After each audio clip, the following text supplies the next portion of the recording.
اگر سلام چردی و داور میدونم تو.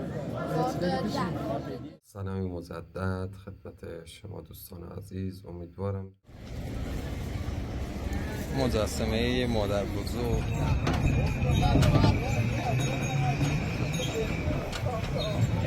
ارگ کریم خان محل زندگی کریم خان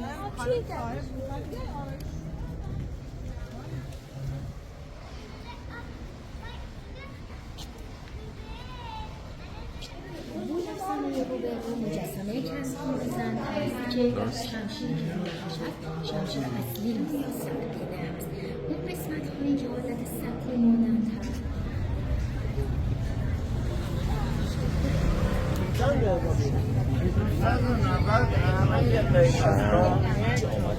پیرمرد آرام کرد آغاز پیش روی لشکر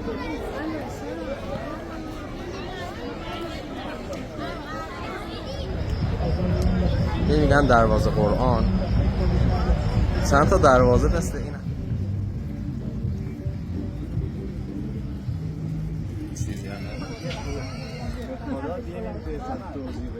دوستان امیدوارم حالتون خوب باشه و هیچ گونه مشکل داخل زندگی نداشته باشید.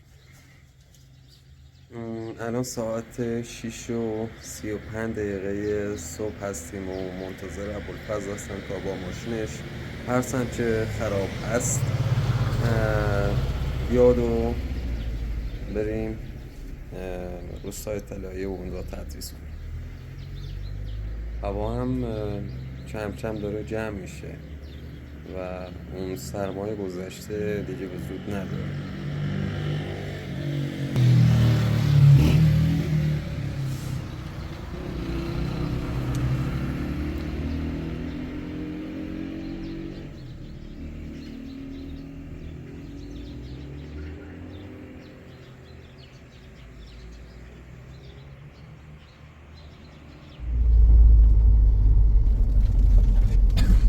یه چیز دیگه از دلایلی که با ماشین خودمون میریم مدرسه اینه. بخاری نداره، مجبوریم با کپسول گاز استفاده کنیم و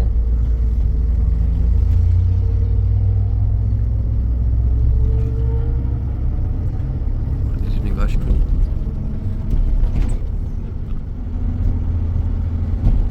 چند بار ماشین خرابه و این که واقعا میترسیم ما رو کشتن بده. میخوایم زنگ بزنیم به چه دیگه از همکاران که در داخل منطقه سردر زندگی میکنیم ببینیم تا داره ما رو هم با خودش ببره یا نه.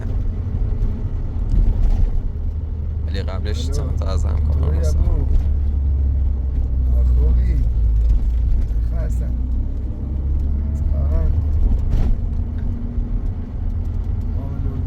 میگه سوال کنم کنیم سهرا داره بایی غم مریضان مرد مردمی خام کنی رو بلای ادیم شاید سهرا کنی سوال گرست چی بد کرد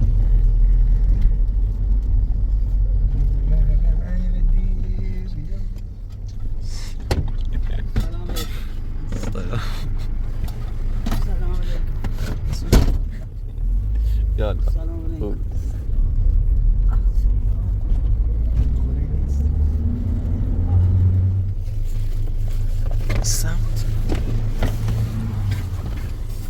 سلام علیکم.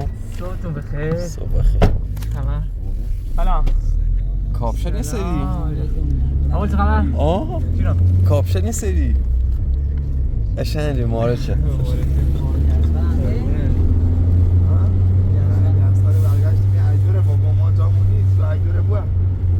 از اون زرچه ماشیقای اساقی خرابه. حالا ما با یکی دیگه از همکاران ادامه این مسیر رو میدیم.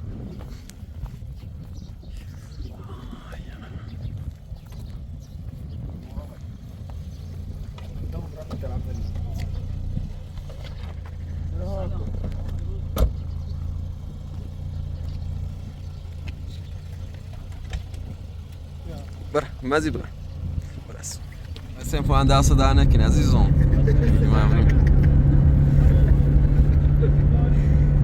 پله با پسیری تو می‌ریزه.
Dünya var ilk tam nasıl oynuyor işte?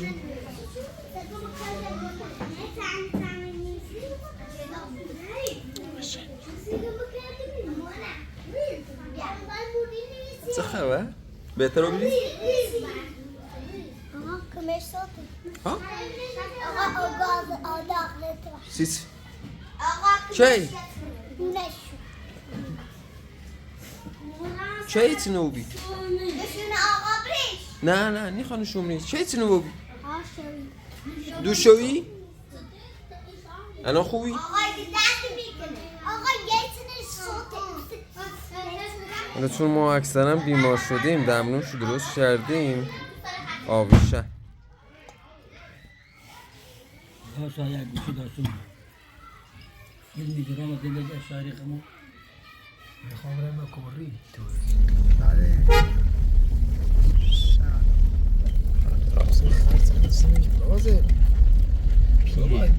با سابق خواه لقدم ماشی هره چی گیری یا میشه دست خورد آره هره چی گیری میشه دست خورد باشه بگو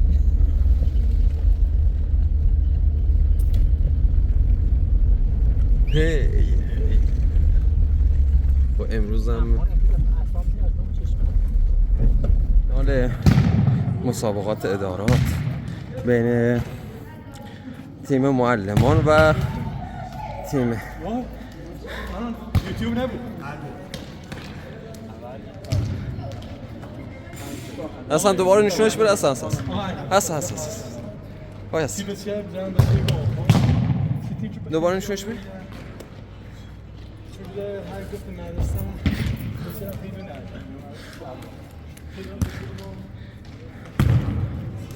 حالا به خاطر همین بیماری که دارم شاید نتونم بازی کنم چون هنوز دارم سفره میکنم و اینکه بیماری کلیوی هم که دارم فوتسال فش نکنم ورزش مناسبی فعلا برای من باشه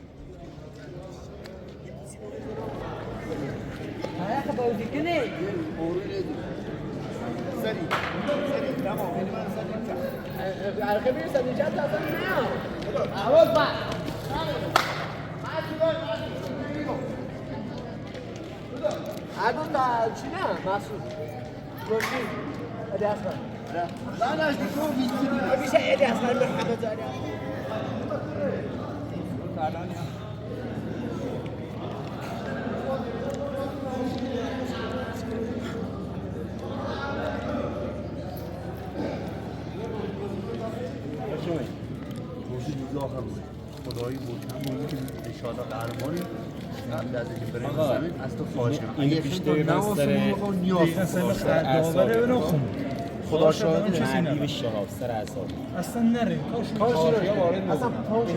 اصلا ما شام داریم یه نفر با عنوان تیم قدری که بخوایم 2 تا گل یا 3 تا گل بخریم ول کنیم بازی نه سکو بازی تا ثانیه آخرش این بازی کنیم یه خواهش تو دارم حضرت ابوسی دست برادری ما باز به اون در کار میخواد چقدر در تمامونه انرژی کنیم نه بازی نه ول کنیم هر کوی تو گم یه بالا بیم اندلوی همین آقای حسن باطنه ولی جان عزیزتون تیم ساده نگیریم 4 تا زنیم 5 تا زنیم بازی تو 4 تا یا 5 تا هم خرید باشه حضرت ابو خواست الان یادم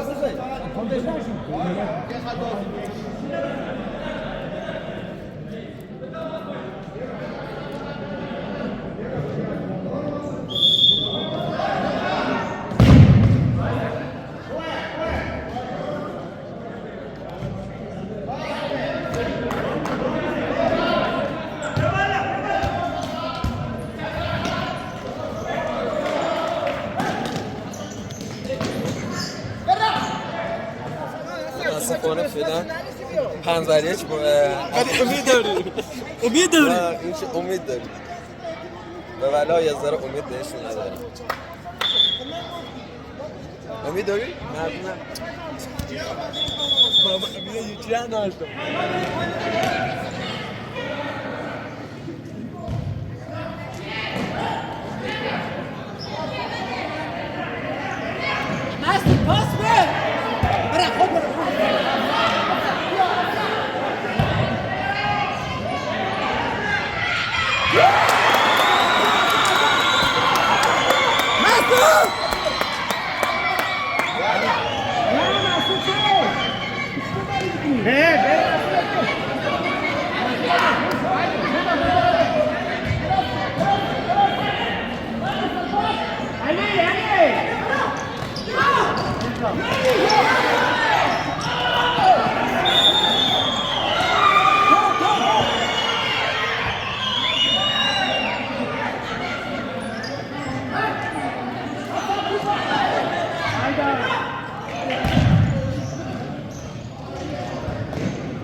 متاسفانه با نتیجه 6-0 تیم معلمان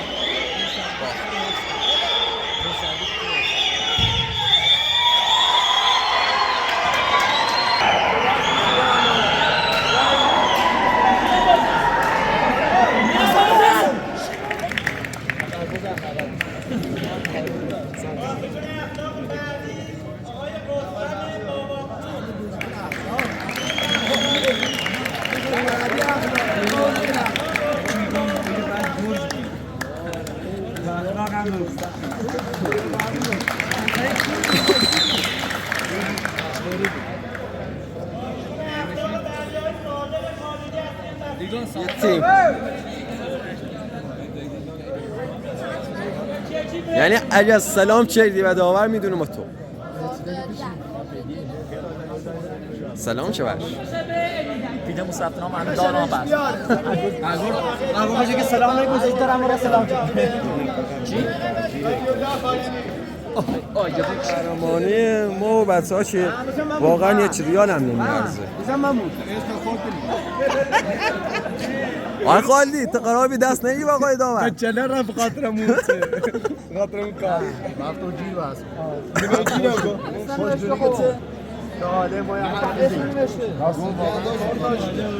نبا همچه حرفی هم بزنی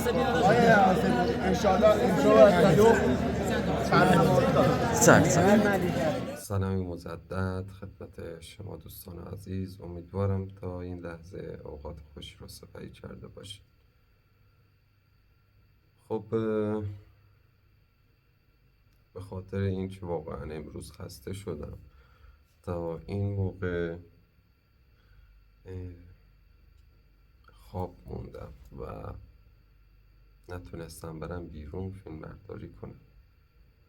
متاسفانه ما بازی رو با نتیجه 6-4 به تیم حریف باختیم، ولی خب واقعا حق تیم ما قهرمانی بود، ولی متاسفانه ما یعنی هم تیمی های ما به غرور خودشون باختن و زیادی مغرور شده بودن. به خاطر همین تیم حریف رو دست کم گرفتن و در نیمه اول ما 5 گل خوردیم، ولی در نیمه دوم بچه ها به خودشون اومدن، ولی متاسفانه نتونستن نتیجه بازی رو عوض کنن. و این که از این همه پیام و لطف و مهربونیتون که نسبت به من دارین خیلی ممنون هستم و واقعا نمیتونم اون جوری که هست این مهربونی شما رو جبران کنم. و میخوام در مورد طلاق در جامعه اشاعری صحبت کنم، اینکه دلایلش چی میتونه باشه، پیامدها و چالش‌هاش. جامعه اشاعری ایران به دلیل ساختار سنتی و مبتنی بر روابط خانوادگی و قبیله‌ای قوانین نانوشته برای مسائل اجتماعی از جمله ازدواج و طلاق دارد. اگرچه در بسیاری از مناطق اشاعری طلاق یک امر ناپسند و غیر معمول تلقی می شود، اما در برخی شرایط امکان آن نیز وجود دارد.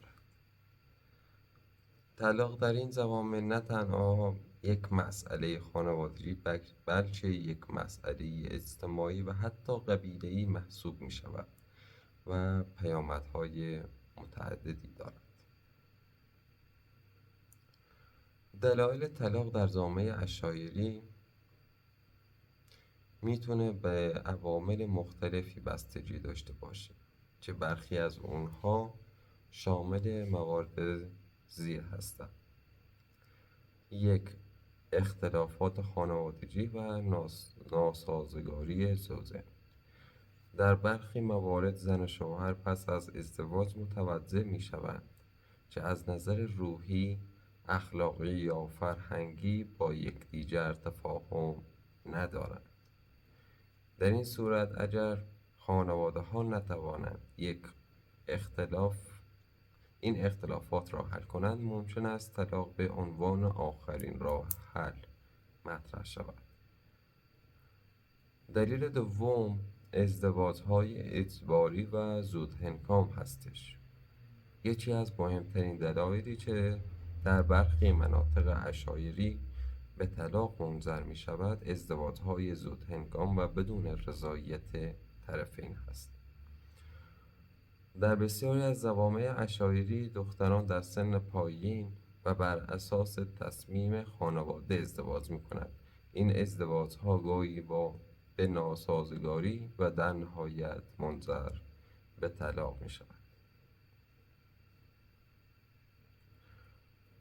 دلیل سوم خشونت خانگی و بدرفتاری هستش.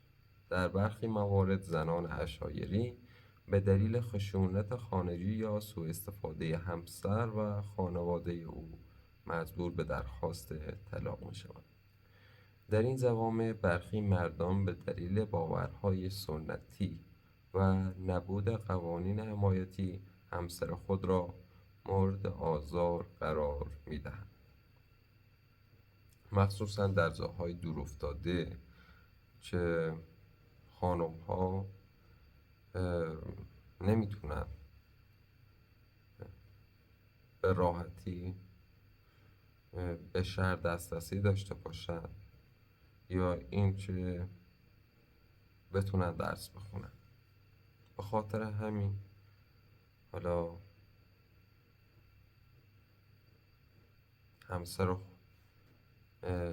همسرشون اونها رو مورد آزار و اذیت قرار میده. فقر و مشکلات اقتصادی. زندگی اشایری به شدت وابسته به دامداری و کشاورزی است که در سالهای اخیر به دلیل خشکسالی و مشکلات اقتصادی دچار بحران شده است. مشکلات مالی و ناتوانی در تأمین نیازهای خانواده گاهی موجب اختلاف و در نهایت جدایی می شود. دلیل بعدی مهاجرت و تغییر سبک زندگی هستش. با افزایش مهاجرت اشایر به شهرها و تغییر سبک زندگی، برخی مردان یا زنان ترجیح می‌دهند از زندگی سنتی فاصله بگیرند و به همین دلیل ممکن است درخواست طلاق بدهند. روند طلاق در جامعه اشایری چگونه هستش؟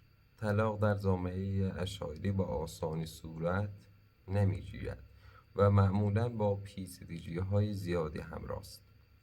در بسیاری از موارد طلاق نه از طریق مرزیت قانونی بلکه از طریق بزرگان و ریشسفیدان قبیله انجام می شود.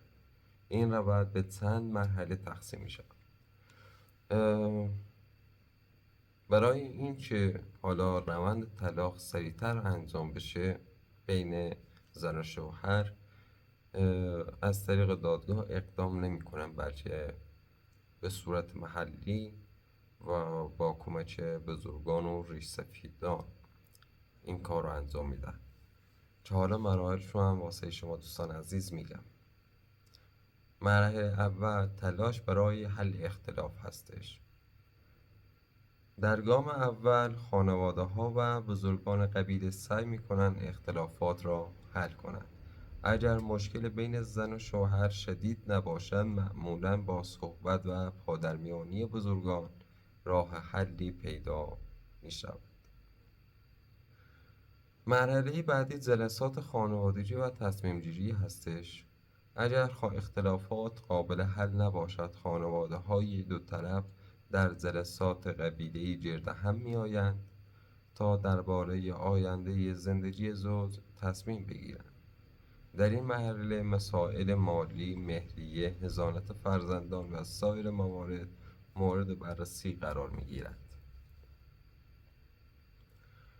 و مرحله بعدی اعلام طلاق و پیامدهای اجتماعی هستش. در صورت عدم توافق، طلاق به صورت رسمی یا غیر رسمی اعلام می شود. در بسیار از جوامع اشایری زن پس از طلاق ممکن است به خانه پدری باز گردد و زندگی مستقلی برای او دشوار باشد. همچنین در برخی قبایل طلاق گرفتن از سوی زن ممکن است باعث بی‌اعتباری او در جامعه اشایری شود و این پیامدها هم میتونه واسه یه مرد باشه و میتونه از طرف خانواده، از طرف فامیل و بستگان طرد بشه و به یک فرد منفور تبدیل بشه. پیامدهای طلاق در جامعه اشایری. طلاق در جوامع اشایری علاوه بر پیامدهای شخصی تأثیرات گسترده‌ای بر فرد، خانواده و جامعه دارد.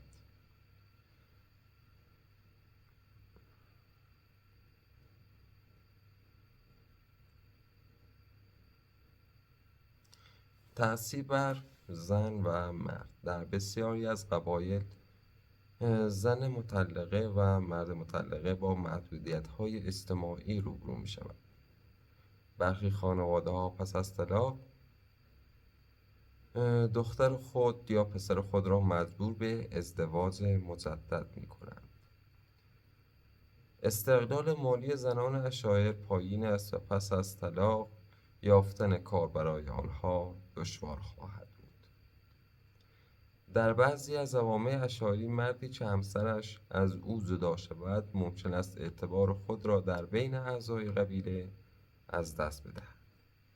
برخی مردان برای حفظ آبروی خود پس از طلاق به ازدواج مجدد اقدام می‌کنند. تأثیر بر فرزندان: در صورت طلاق معمولاً حضانت فرزندان با پدر است، اما در برخی قبایل مادر می‌تواند فرزند را نزد خود نگه دارد. فرزندان طلاق ممکن است از نظر اجتماعی تحت فشار قرار بگیرند و از سوی دیگران طرد شوند. تأثیر بر روابط قبیله‌ای: گاهی اوقات طلاق باعث ایجاد تنش و درگیری بین خانواده‌ها و قبایل می‌شود. در برخی موارد طلاق منجر به قطع روابط بین دو خانواده و حتی دشمنی‌های طولانی مدت می‌شود. چالش‌های طلاق در جامعه اشاعری: طلاق در میان اشاعره با چالش‌های زیادی همراه هستش که مهمترین آنها نبود حمایت قانونی. بسیاری از زنان اشاعری از قوانین مربوط به حقوق خود آگاه نیستند و همین امر باعث می شود که در هنگام طلاق از نظر حقوقی و مالی در شرایط سختی قرار بگیرند. فشار اجتماعی: طلاق در جوامع سنتی اشاعری همچنان یک تابو محسوب می شود و زنان و مردانی که از هم جدا می شوند با قضاوت‌ها و نگاه‌های منفی اطرافیان روبرو می شوند. مشکلات اقتصادی زنان: از آنجا که زنان اشاعری معمولاً وابسته به درآمد همسران خود هستند، پس از طلاق با مشکلات مالی جدی مواجه می شوند. حضانت فرزندان: در برخی موارد زنان پس از طلاق اجازه دیدن فرزندان خود را ندارند یا مجبور به ترک آنها می شوند که این مسئله باعث مشکلات عاطفی برای هر دو طرف می شود. یه نتیجه‌گیری هم انجام بدیم واسه‌تون. طلاق در جامعه اشاعری به دلیل ساختار سنتی و روابط قبیله‌ای با پیچیدگی‌های زیادی همراه هستش، در حالی که در بسیاری از نقاط جهان طلاق با عنوان یک امر رایج پذیرفته شده است. در میان اشاعر همچنان یک موضوع حساس و پرچالش محسوب می شود. عوامل متعددی مانند ازدواج‌های اجباری، مشکلات اقتصادی، خشونت خانگی و ناسازگاری زوجین باعث افزایش طلاق در برخی از قبایل شده است. با این حال فشارهای اجتماعی و نبود حمایت قانونی زنان و مردان را با مشکلات زیادی روبرو می‌کنند. برای بهبود شرایط، آگاهی بخشی و حمایت قانونی از زنان و مردان مطلقه در جوامع اشاعری ضروری است. خب دوستان، اینم از این بخش. حتما سوالاتی داشتین در مورد طلاق بین جوامع اشاعری. امیدوارم که این مطالب شما کمکی کرده باشه.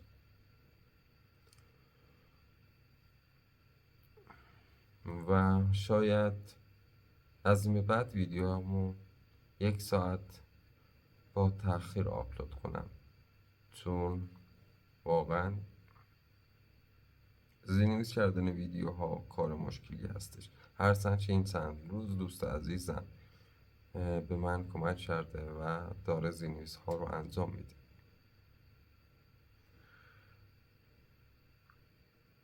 هر سوالی داشتین خوشحال میشم در بخش کامنت ها از من بپرسید و به اون سوالات جواب بدم. امیدوارم هر کجای جهان هستید یک زندگی شاد، موفق، پیروز و پربرکتی داشته باشید. دوستتون دارم و خدا نگهدار. مجسمه یه مادر بزرگ در حال بافندگی.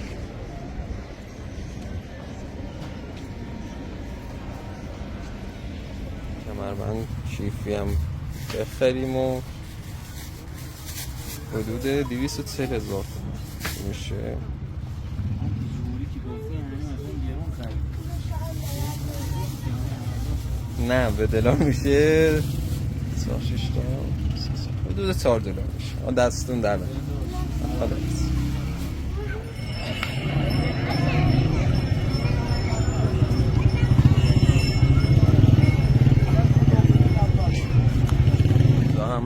ارگ کریمخان زند. خب کریمخان زند یکی از پادشاهان ایران. حالا میرم از نزدیک هم فیلم برداری میکنم و این که نزدیک سال تحصیلی این غرفه ها رو باز میکنن تا مردم بتونن با قیمت مناسبتر وسایل مورد نیاز خودشون رو خریداری کنن.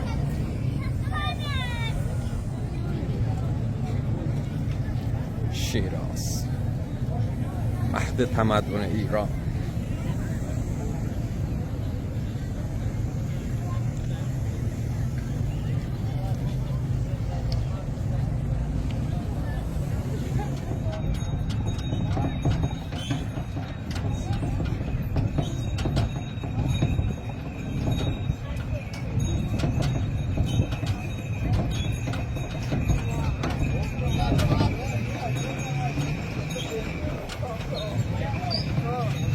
بگازمش.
نظرمون داخل این شهر زرد کرده اینه که هموطنهای بلوط هم داخل این شهر زیاد هستن واقعا. به فاصله سیستان و بلوچستان و شیراز خیلی و جای تعجب داره که اینقدر بلوط داخل شیراز میبینن. این هم ارگ کریمخان زند.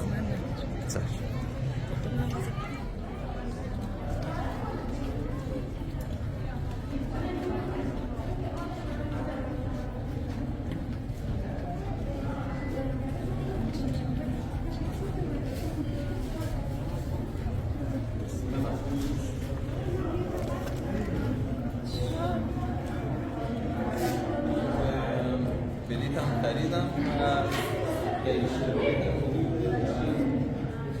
$2 یعنی 130,000.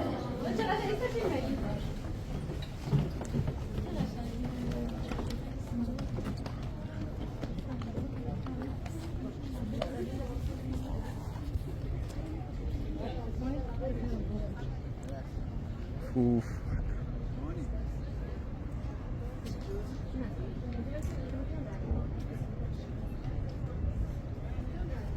حتما درباره سرگذشت و خدمت ساخت اینجا داخل زینویس توضیحات میدن.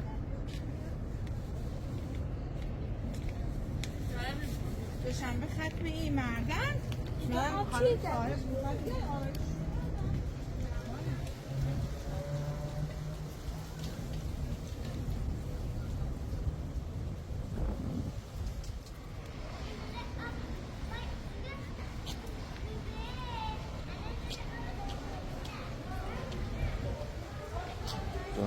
واقعا یه جای بسیار زیبا و خنک و عالی.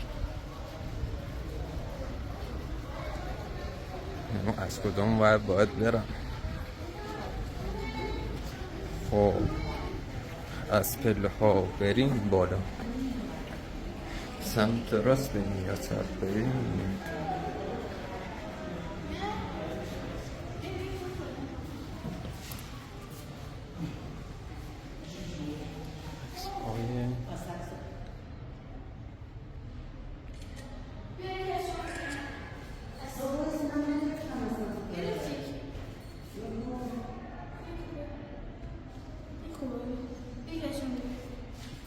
ببینیم چی میبینیم. کاش بذارم ما رو رد بشیم.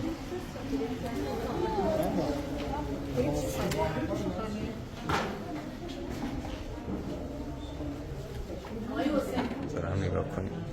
حالا اون شخصی که روی صندلی نشسته کریم خان زند فکر کنم، اینا هم باشران شدن و اینم انگلیسه فکر کنم، یه فرد از انگلیسه، چون لباس ها و چکمه‌هایی که پوشیده ایشون از اروپایی بودن میده و حتما از کسی مسئول اینجاست. میخوام توضیحاتی درباره این مکان بهمون بده.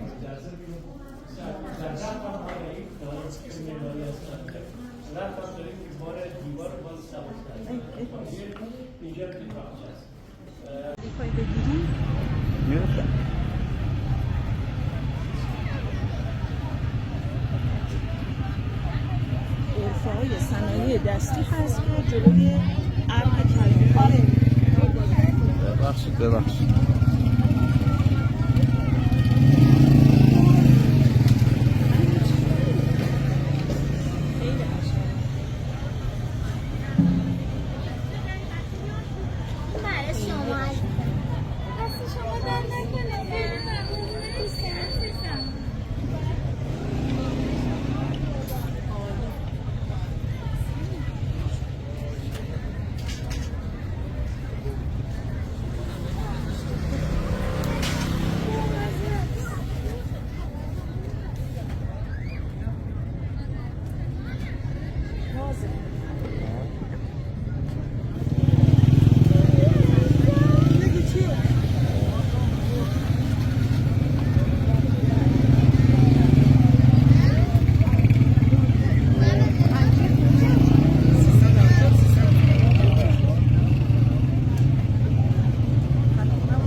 یه مدتی با هم سبز به همه نگوده یه چی برام بذار روی اصلا اسمانی اصلا اسمانی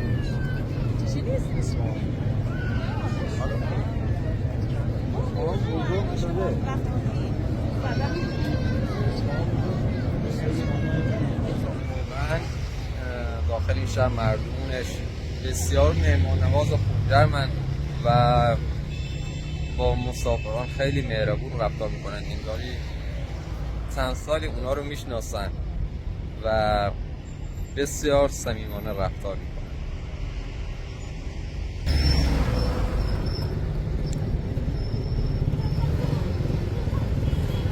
این هم راننده که ما استخدام کردیم و نمیدونیم چجوری منو آورد داخل این شهر.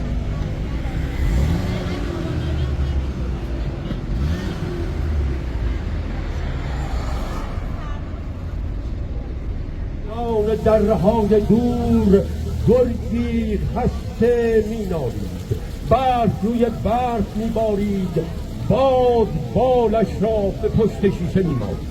بامداد بی آمد، پیرمرد آرام کرد آغاز، پیش روی لشکر دشمن سپاه دوست داشت نه دریای از سرباز. آسمان ابرهای پربار خود را داده بود در دست، بی‌نفس میشد سیاهی در دهان بامداد. باد پر میریخت روی دشت باز دامن البرز. لشکر ایرانیان در اضطرابی سخت در داور، دوم و سه به پچ گرده یکدیگر. کودکان بر بام، دختران بنشسته بر روزن، مادران غمگین کنار در. کم کمک در اوج آمد پچ خفته، ملت چون دریا برآشفته به جوش آمد، خروشان شد به موج افتاد، برش بگرفت و مردی چون صدف از سینه بیرون داد. منم آرش چنین آغاز کرد آن مرد با دشمن. منم آرش سپاهی مردی آزاده، به تنها تیر ترکش آزمون تلختان را اینک آماده. مجویدم رسد فرزند رنج و کار، گریزان چون شهاب از شب، چون بامداد آماده دیدار. مرا تیر است آتش بر، مرا باد است فرمان بر، و شاید کار را امروز روز زور و پهلوانی نیست، رهایی با تن پولاد و نیروی جوانی نیست. پس آنگه سر به سوی آسمان برکرد، با آهنگ دگر گفتار دیگر کرد. درود. الانم داخل آرامگاه حافظ هستیم، چی بهش میگن حافظیه.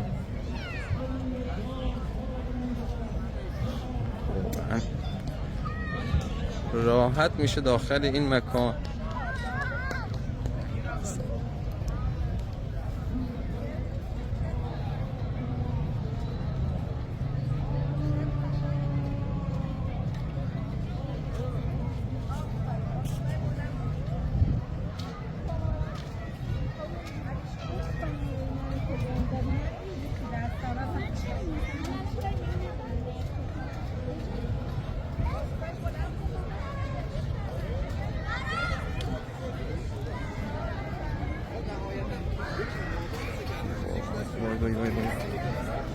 این پله ها که فقط باعث کمر درد من میشه. ها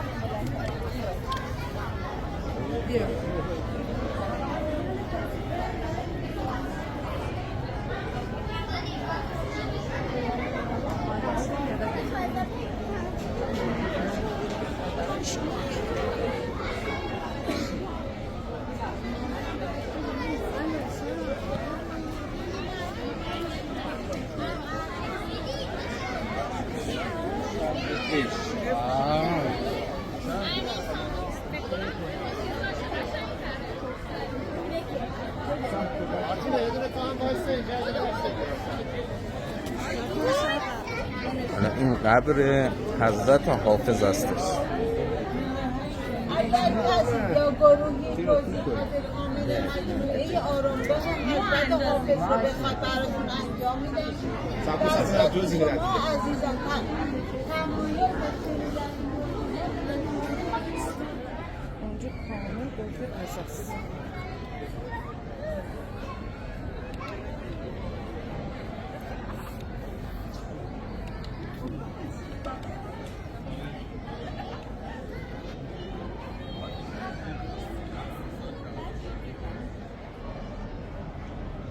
اینجا مقبره های شخصیت های مهم.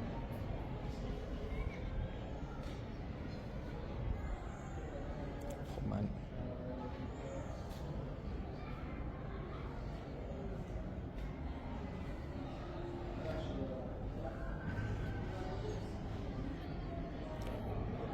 هم بگیرم سقفو.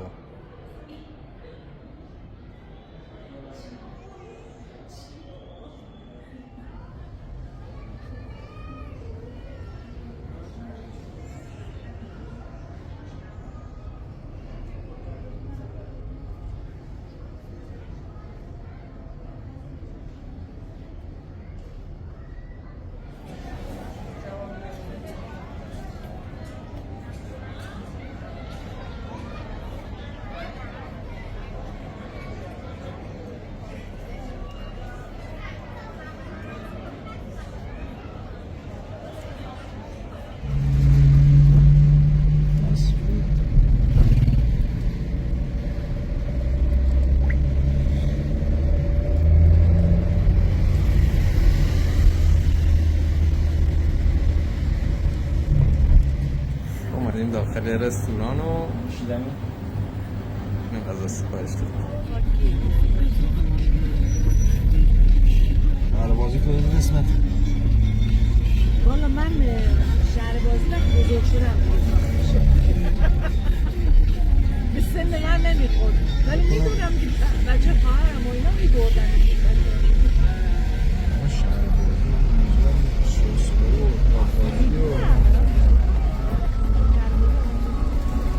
اینجا هم دروازه قرآنه، جایی که یه جای خیلی قدیمی داخل شیراز قبلا از این مسیر رفت آمد می‌کردن. حالا بیان داخل تصویر بهتون نشون بدم.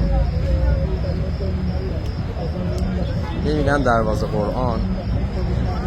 چند تا دروازه مثل این هستش، دروازه اصفهان و چند تا دیگه که من اسمشون رو دقیق نمیدونم.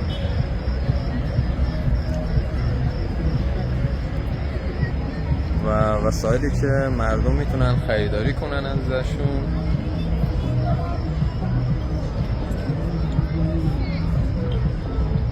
وسایلی که میفروشن.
ببینم این چی؟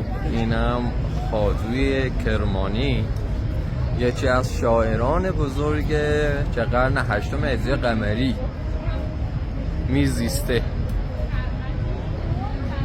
ولی خب من اولین باره که اسمشو میشنوم. اینم چیزی که از شعراش نوشته.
کجا بریم؟ باقی ایران گرم بستن. هم شهر بازی نه شهر بازی اینجا باقی ایران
کلا این سمت از خیابون انگاری شده محل فروشندگان دست فروش.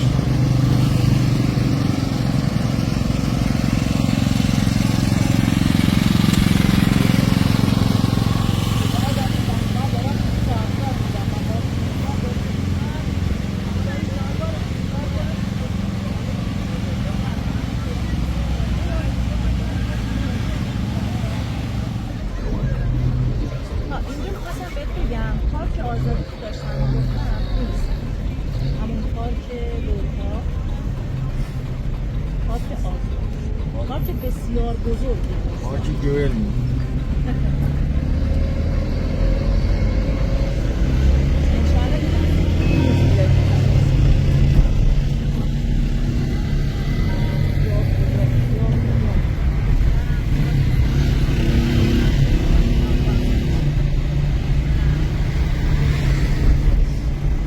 شاید براتون جالب باشه ولی خب داخل وانتا هم فلافل و فسفوتی میفروشن. مشتری هم زیاد دارن.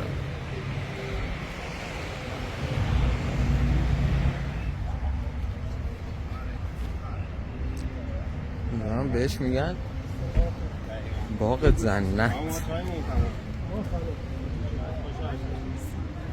این قسمت ورزشیه کامل. پیست دوچرخه سواری داره و زمین برای فوتسال داره، زمین برای والیبال داره، کامل ورزشیه این قسمت. اون سمتش هم باشگاه ورزشیه. این قسمت هم کل پارک هست که قبلا باغ بوده، باغ محصولی، یعنی میوه داشته. بله.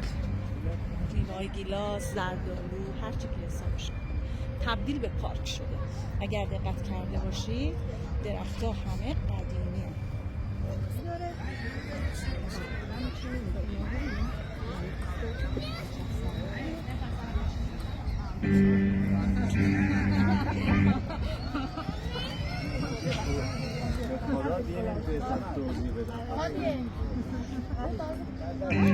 این اندازه به کسی چی میگه؟ دو چرخ سواری خانوما داخل ایران ممنوعه. خودتون هم خانوما رو میبینید چه دارن دو چرخ سواری میکنن. بینندگان همونطور که میدونین داخل سایر کشورها از ایران، از فرهنگ ایران بد میگن و ایران اونطور که هست نشون نمیدن و بد جلوه میدن.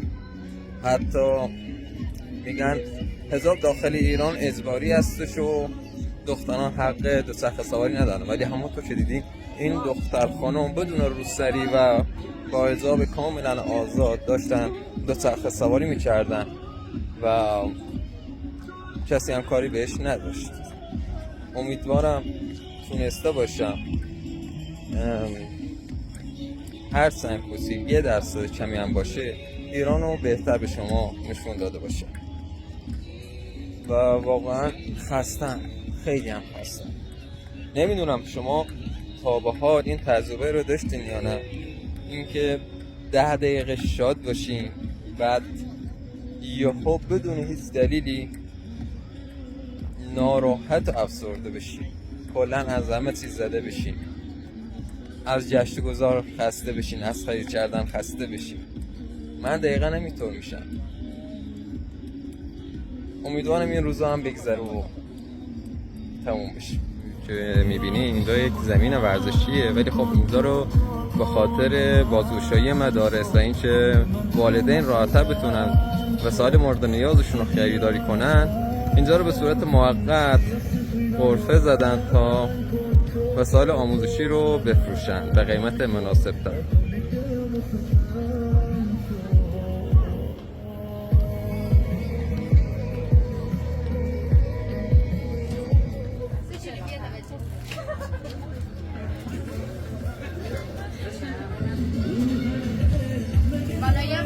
ببینید الان هم دختر خانم با پسرها دارن والیبال بازی میکنن و کسی هم نیست کاری بهشون داشته باشه. تو رو قرآن شما رو قسم میدم، تو رو به هرچی میپرستی گول اون، ببخش خانم، گول اون فضای مجازی رو نخورین. بفرمایید. اینم یه دختر خانم دیگه بدون روز سایز.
آلبالو هم داریم. آلبالو داشت.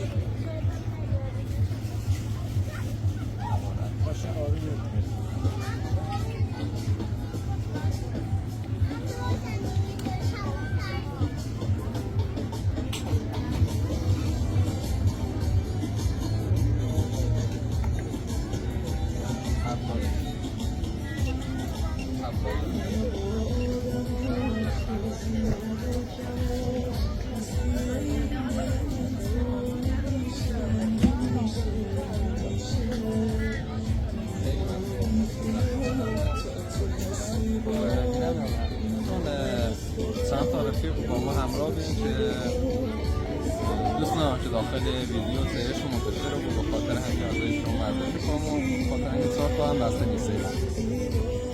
باش قسمت از زمینم یه بازی محلی انجامیدم. حالا این نقششی هم چه کردم به خاطر همینه.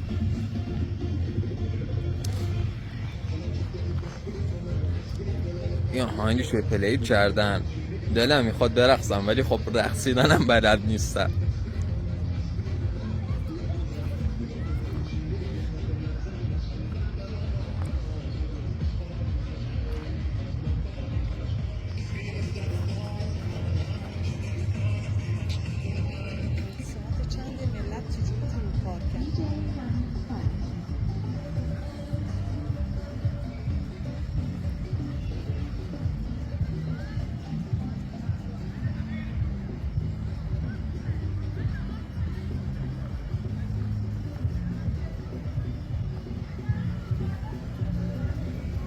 این گربه چی میخواد از دونه من؟ بیا بیا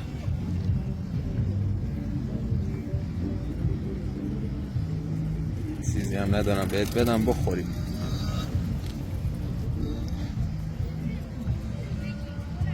بیا کیش این گربه پایانم چه شکلیه؟ خونگیه؟ ها؟ خونگی؟ ترمز الان بشیره؟